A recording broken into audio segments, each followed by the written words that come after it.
DElEd second semester के सामाजिक अध्ययन की ऑनलाइन कक्षा में सभी शिक्षक प्रशिक्षुओं का बहुत बहुत स्वागत है।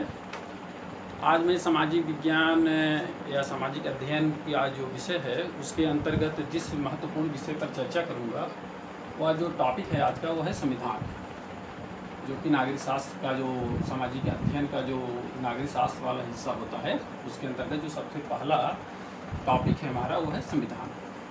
तो आइए देखते हैं कि संविधान क्या है तथा इसके बारे में अध्ययन करते हैं और यह जानने का प्रयास करते हैं कि संविधान क्या है और यह किस तरह से कार्य करता है। तो जैसा कि आप लोग जानते हैं कि किसी भी देश के शासन को चलाने के लिए हमें कुछ नियमों कानूनों की आवश्यकता होती है। ये आज से नहीं, आदिकाल से ऐसा चला आ रहा है कि जब भी कोई शासन प्रशासन चलाया जाता था तो उसके लिए कोई न कोई नियम कानून आवश्यक होते थे। इन नियमों कानूनों के द्वारा ही किसी भी देश की जो शासन प्रणाली होती है वो संचालित की जाती है। तो आधुनिक समय में जो आधुनिक राज्यों की जो संकल्पना आई तो वहाँ पर जो नियम कानून थे, पहले के समय में जो दैवी राज का सिद्धांत था या राजा का जो सिद्धांत था, तो वहाँ पे राजतंत्र हुआ करता था। तो राजतंत्र में क्या होता था कि राजा का जो आदेश होता था, जो नियम का वही उनका नियम होता था, वही उनका कानून होता था।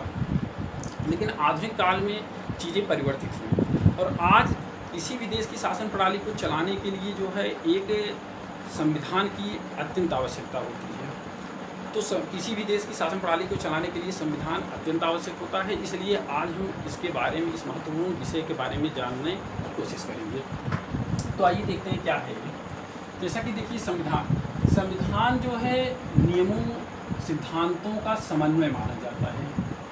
और नियमों सिद्धांतों का समन्वय, जैसा कि मैं बताया, किसी भी देश की शासन प्रणाली को चलाने के लिए कुछ नियमों की आवश्यकता होती है, कुछ सिद्धांतों की आवश्यकता होती है।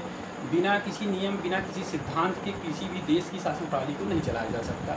लेकिन वो नियम कौन से होंगे, वो सिद्धांत कौन से होंगे और ये कहाँ से लिए जाएंगे और किस प्रकार से इनका क्रियान्वयन किया जाएगा, इसका कोई आधार होना चाहिए। तो इसी के लिए संविधान की संकल्पना की गई। यह राज्य का सर्वोच्च दस्तावेज होता है। किसी राज्य का जो सबसे महत्वपूर्ण दस्तावेज होता है, सबसे महत्वपूर्ण दस्तावेज होता है, उसको संविधान कहते हैं।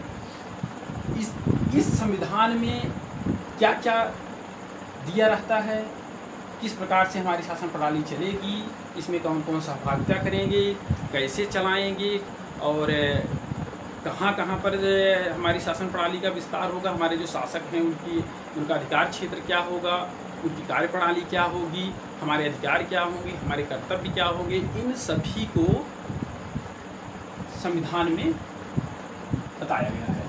जो हमारा संविधान है, किसी भी देश का जो संविधान होता है वहाँ पर इस चीज़ का उल्लेख किया गया होता है।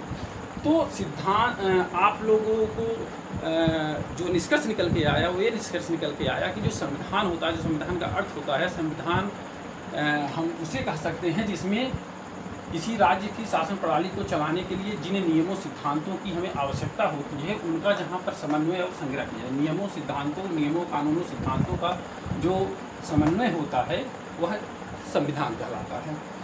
तो संविधान के अर्थ जानने के साथ ही साथ हमें एक चीज़ और जानना है कि संविधान के बारे में समय समय पर विभिन्न विद्वानों के द्वारा उसकी कई परिभाषाएँ की गई हैं। इसमें लास्की हैं और डायसी हैं, गिलक्राइस्ट हैं और ऐसे दो चार विद्वान हैं जिन्होंने समय समय पर संविधान की अपनी परिभाषाएं दी। जिसमें जो सबसे महत्वपूर्ण परिभाषा दी गई है वह गिलक्राइस्ट के द्वारा दी गई है। जो गिलक्राइस्ट थे विद्वान, इनके द्वारा जो है संविधान की परिभाषा जो दी गई थी वो सबसे व्यापक और सबसे प्रभावशाली परिभाषा मानी जाती है। आइए देखते हैं कि परिभाषा क्या थी। गिलक्राइस्ट ने अपनी परिभाषा में बताया कि संविधान उन सभी लिखित अलिखित नियमों और कानूनों का संग्रह है जिसके आधार पर किसी देश की शासन व्यवस्था संगठित की जाती है। शासन के विभिन्न अंगों के बीच शक्ति का बंटवारा किया जाता है और उन सामान्य सिद्धांतों का निर्धारण किया जाता है जिसके आधार पर इन शक्तियों का प्रयोग किया जाता है। तो इस प्रकार देखते हैं गिलक्राइस्ट की परिभाषा थोड़ी बड़ी है, बड़ी व्यापक है, लेकिन यह एक पूर्ण परिभाषा है। इसमें जो है, देखिए, पहली बात तो नियमों कानूनों की बात की गई, चाहे वो लिखित हो चाहे अलिखित हो, चाहे अलिखित हो, सारे कानूनों का ये संग्रह है। एक बात दूसरी बात इसमें कराई, इसी के आधार पर किसी देश की शासन व्यवस्था संगठित की जाती है। और फिर तीसरी बात इसमें जो बताएगी, शासन के जो विभिन्न अंग होते हैं, चाहे व्यवस्थापिका हो, कार्यपालिका हो, न्यायपालिका हो, या इनके जो अधीनस्थ हों, उनके बीच जो शक्तियों का बंटवारा किया जाता है वो भी उसमें दिया जाता है। और इसके साथ ही साथ उन सामान्य सिद्धांतों का भी निर्धारण किया जाता है जिसके आधार पर इन शक्तियों का प्रयोग किया जाता है। इन शक्तियों का मतलब पृथक्करण किया जाता है, शक्तियों का बंटवारा किया जाता है, और इन शक्तियों का प्रयोग कैसे किया जाता है, इन सब का उल्लेख किसी देश के संविधान में किया जाता है।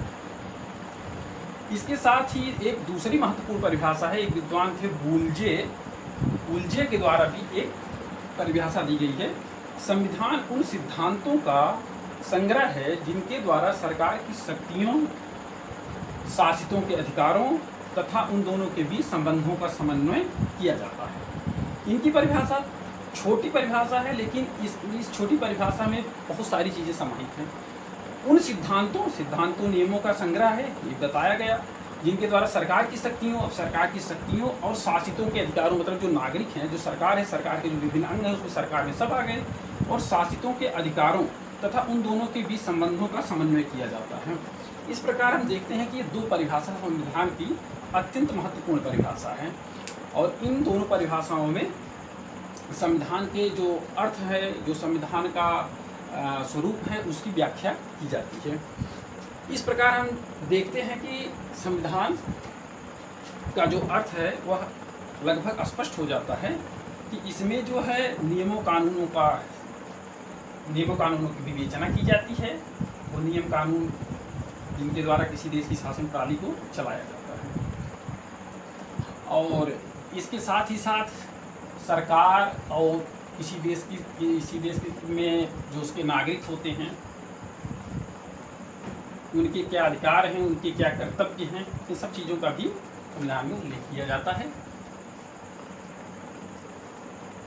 अब हम देखेंगे जो संविधान था, अगर उसका अर्थ और उसकी परिभाषा स्पष्ट हो जाने के बाद जो दूसरा महत्वपूर्ण प्रश्न आता है हमारे सामने, वो होता है संविधान के प्रकार। क्या होता है संविधान के प्रकार? संविधान का प्रकार। संविधान के प्रकार के दो आधार हैं। प्रकार में एक पहला आधार है उत्पत्ति।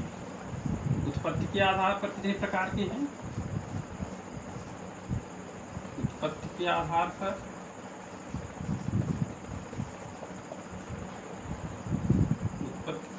पर और एक दूसरा है संशोधन के आधार पर या परिवर्तन के आधार पर। संशोधन, संविधान में समय समय पर संशोधन किया जाता है, या परिवर्तन के आधार पर। परिवर्तन के आधार पर संशोधन या परिवर्तन के आधार पर। तो एक है उत्पत्ति के आधार पर संविधान के प्रकार, और दूसरा है संशोधन या परिवर्तन के आधार पर। ये दो महत्वपूर्ण आधार हैं। तो आइए हम सबसे पहले चर्चा करते हैं उत्पत्ति के आधार पर संविधान कितने प्रकार का होता है। अगर उत्पत्ति के आधार पर संविधान को देखा जाए तो उत्पत्ति के आधार पर संविधान दो प्रकार का होता है। एक होता है विकसित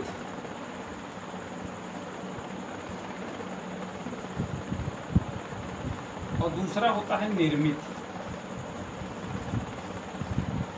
विकसित संविधान और निर्मित संविधान। इसी को कहीं कहीं पर जो है लिखित और अलिखित संविधान कहा जाता है। जो विकसित संविधान होता है इसको जो है अलिखित संविधान भी कहा जाता है,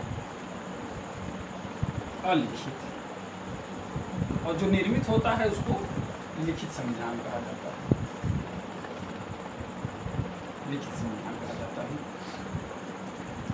विकसित संविधान क्या होता है और निर्मित संविधान क्या होता है, इसी के अंतर्गत हम अलिखित और लिखित संविधान का भी भेद समझने की कोशिश करेंगे।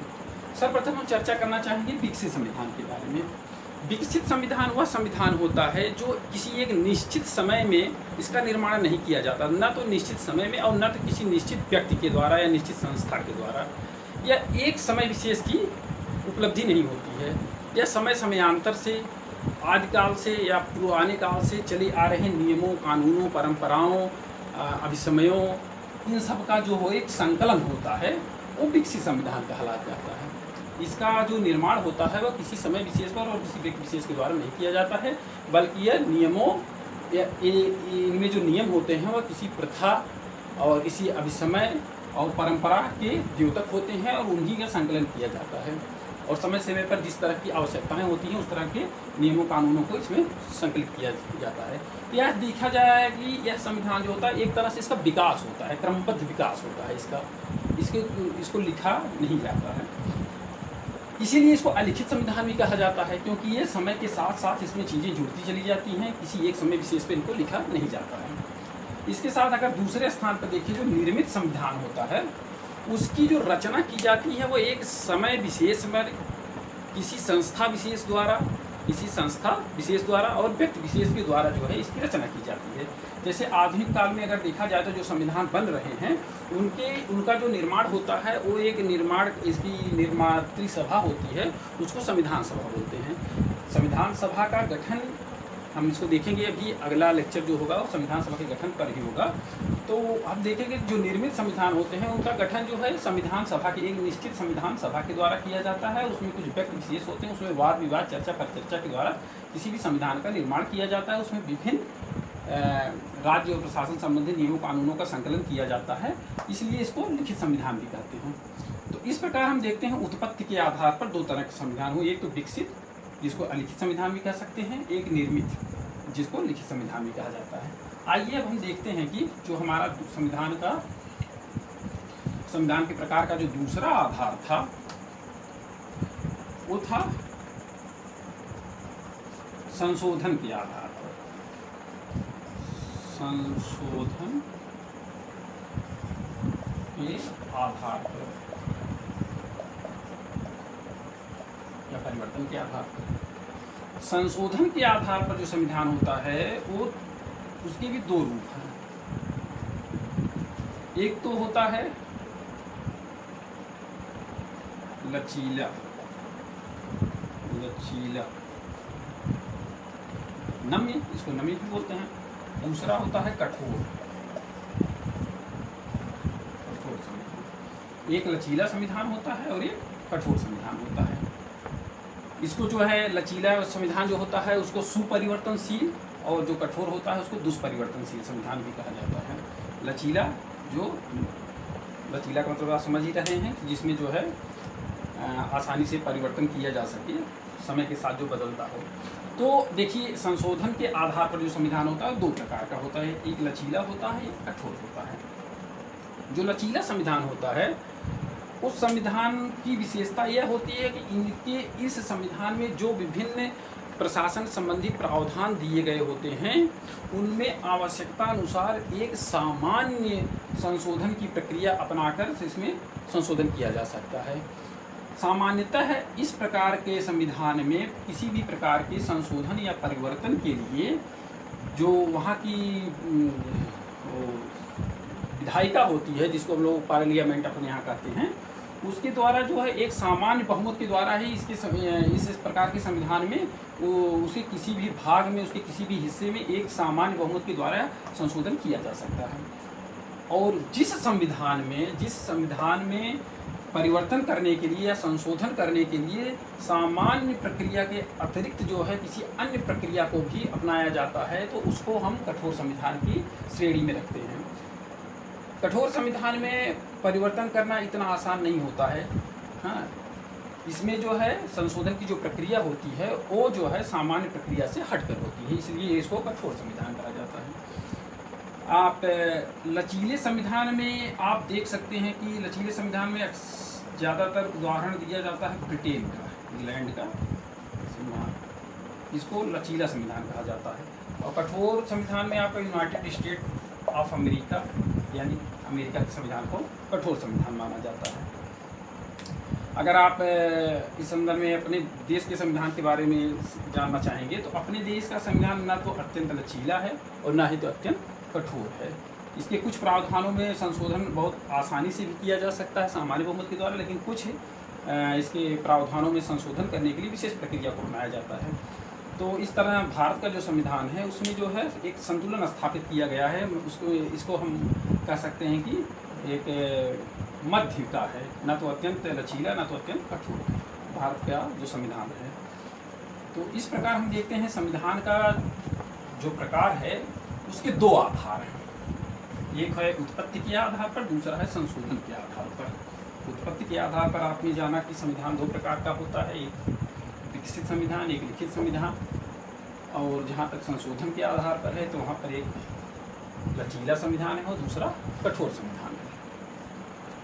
इसके अतिरिक्त संविधान में अगर हम देखें कि एक अच्छे संविधान की क्या विशेषता होनी चाहिए, ये भी संविधान में अत्यंत महत्वपूर्ण होता है। अच्छे संविधान के गुण क्या होते हैं, इसको जानना अत्यंत आवश्यक होता है। अच्छे संविधान के गुण, अच्छे संविधान के गुण क्या होते हैं, इसको भी देखना है। संविधान कौन सा अच्छा होता है। किसी भी देश की शासन प्रणाली को चलाने के लिए संविधान कितना महत्वपूर्ण होता है तो मैं आप लोगों को बता ही चुका हूँ। लेकिन संविधान, कौन सा संविधान अच्छा होता है, हर देश के लिए जो अपनी आवश्यकताओं के अनुसार एक एक संविधान बनाया जाता है। लेकिन कुछ ऐसी चीज़ें हैं जिनकी अपेक्षा की जाती है कि वो प्रत्येक संविधान में हो, और तभी उस संविधान को हम एक अच्छा संविधान कह सकते हैं। तो इसके लिए विद्वानों ने कुछ विशेषताएं बताई हैं जो अच्छा संविधान होता है। पहली बात तो संविधान जो है आपका संक्षिप्त होना चाहिए,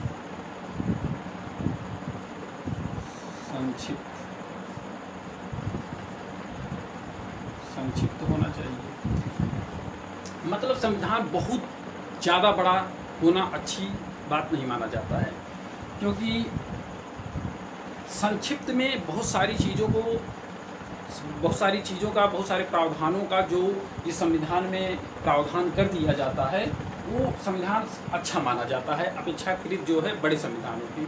बड़े संविधान अच्छे नहीं माने जाते हैं। जैसे कि आप देखेंगे अमेरिका का संविधान अत्यंत संक्षिप्त संविधान है, लेकिन वो एक सफल संविधान और एक अच्छे संविधान की श्रेणी में आता है। वस्तुतः वो अमेरिका का संविधान जो है तो संक्षिप्त संविधान, लेकिन उसमें बावजूद इसके सरकार की सभी शक्तियों, सभी अधिकारों, नागरिकों के शक्तियों और अधिकारों और लगभग संघ और वहाँ के जो प्रांत हैं उनके सब के बारे में वहाँ पर उल्लेख कर दिया गया है। हालांकि वहाँ के जो संविधान है वहाँ पर राज्यों का अलग संविधान होता है। तो संक्षिप्तता जो है संविधान, अच्छे संविधान का एक प्रमुख गुण होता है।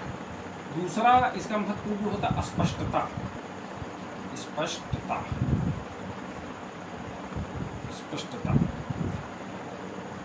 संविधान की जो भाषा होती है वो स्पष्ट होनी चाहिए। अगर संविधान की भाषा में और उसके प्रावधानों को लेके कोई विवाद होता है तो वो ज़्यादातर इसी कारण से होता है।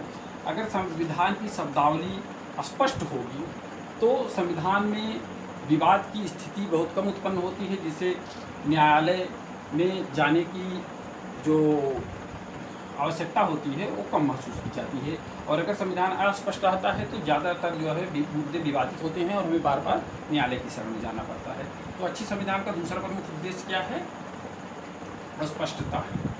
तीसरा जो महत्वपूर्ण गुण बताया जाता है अच्छे संविधान की वो है व्यापकता।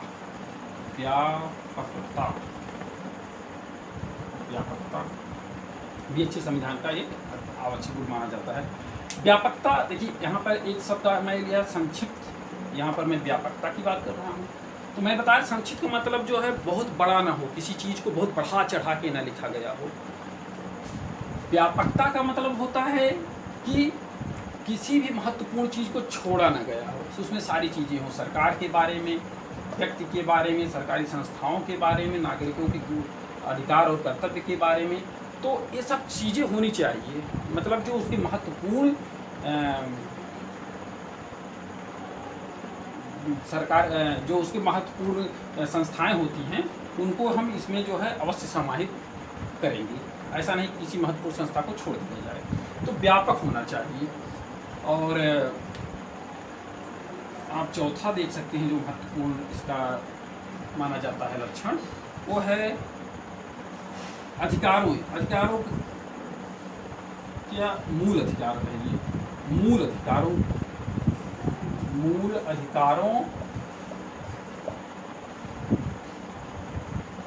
का उल्लेख, प्रावधान इसका अवश्य होना चाहिए।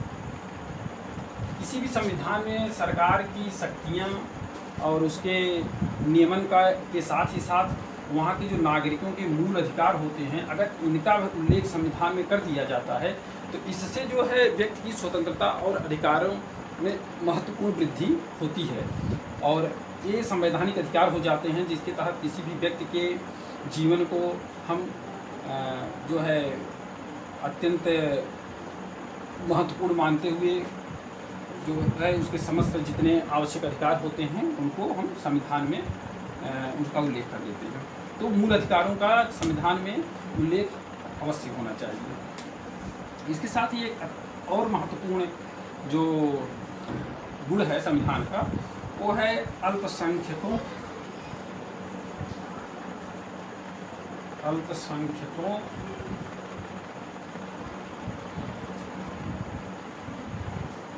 के लिए प्रावधान।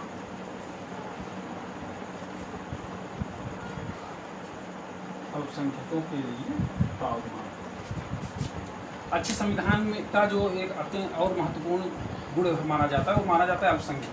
किसी भी देश में किसी भी समाज में कुछ ऐसे वर्ग होते हैं जो संख्या में काफ़ी कम होते हैं, तो इसका मतलब ये कदाप नहीं होना चाहिए कि उनके अधिकारों के लिए किसी भी संविधान में कोई उल्लेख न किया जाए, क्योंकि जो हमारे देश का संविधान होता है वो पूरे देश के लिए होता है। उसमें प्रत्येक व्यक्ति प्रत्येक नागरिक के अधिकारों और कर्तव्यों का उल्लेख किया जाता है। तो ऐसा ना हो जाए कि बहुमत के आगे किसी भी अल्पसंख्यक के अधिकारों का जो है उल्लेख न किया जाए।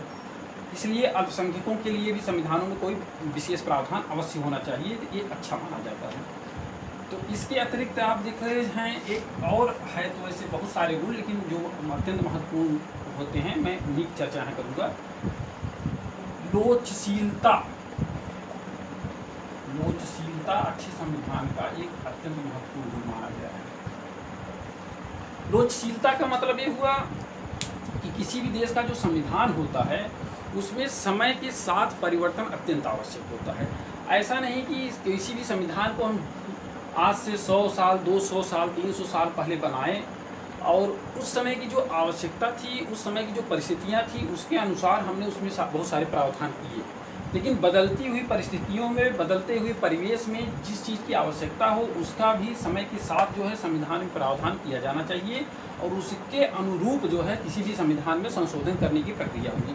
तो इस तरह का जो प्रावधान उसको हम लोचशीलता के अंतर्गत, मतलब समय के साथ चीज़ों को इसमें जो है समय के साथ संविधान गतिशील होना चाहिए, जिस प्रकार की आवश्यकता उस तरह के प्रावधानों को भी इसमें किया जा सके। तो इस प्रकार हम देखते हैं जो अच्छे संविधान है उसके बहुत सारे गुण हैं, लेकिन जो अत्यंत महत्वपूर्ण उसके गुण थे, जो अत्यंत महत्वपूर्ण लक्षण थे, हमने आज उसका जिक्र यहाँ पर किया। शिक्षक प्रशिक्षुओं, आज हमने आप लोगों को संविधान का अर्थ, उसकी परिभाषा, संविधान के प्रकार और अच्छे संविधान के जो लक्षण होते हैं, अच्छे संविधान के जो गुण होते हैं, उनके बारे में बताने का प्रयास किया। इसके आगे जो है, जो हमारी अगली कक्षा होगी उसमें हम स्पेशली हमें पढ़ना है अपने देश के संविधान, भारत के संविधान के बारे में। तो हम अपनी अगली कक्षा में देखेंगे कि हमारे देश के संविधान का गठन की प्रक्रिया क्या थी, किस प्रकार हमारे देश में संविधान का गठन हुआ और फिर उस संविधान की क्या क्या विशेषताएं हैं, सब चीज़ों को हम अगली कक्षा में देखेंगे। तब तक के लिए have a nice day, thank you.